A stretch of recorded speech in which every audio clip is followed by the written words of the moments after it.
जय जगन्नाथ सांग माने आज आमर बाबूंकर छुट्टी थिला आ जेहेतु प्रथमाष्टमी पाखे आसलानी तो आमको किसी किणाकिणी करिवार भी थिला तो सेथिपाई आमे आज मार्केट जाउछु किसी किणाकिणी करिवा पाई।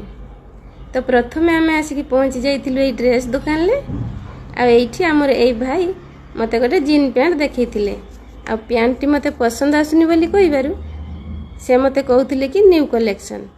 तो मु कहली मते एटा पसंद आसुनी मते किछि कुर्ती कलेक्शन देखांतु। तापरे सी हमको पठे देथिले ऊपर को आ ऊपर को आसिला पर एई भाई माने मते देखै देथिले बहुत सारा कुर्ती कलेक्शन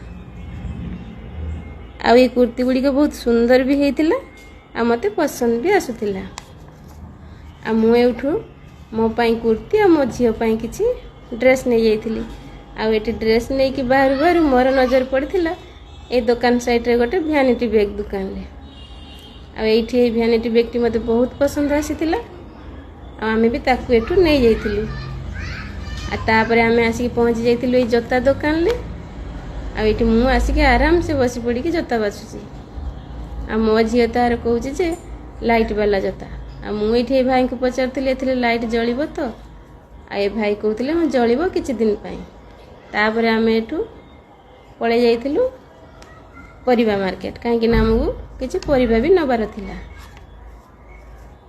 तापरे आमे पहुंची जाइथिलु राशन दुकान ले कहीं घर पाई किसी राशन भी नबार थिला।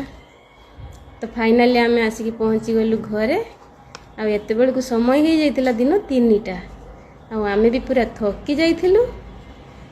आमर आज दिनटी एई भलिया कटिथिला। आ मोर एई शॉपिंग वीडियोटी आपण मानकु केमिति लागिला निश्चय जणाइबे रहिली।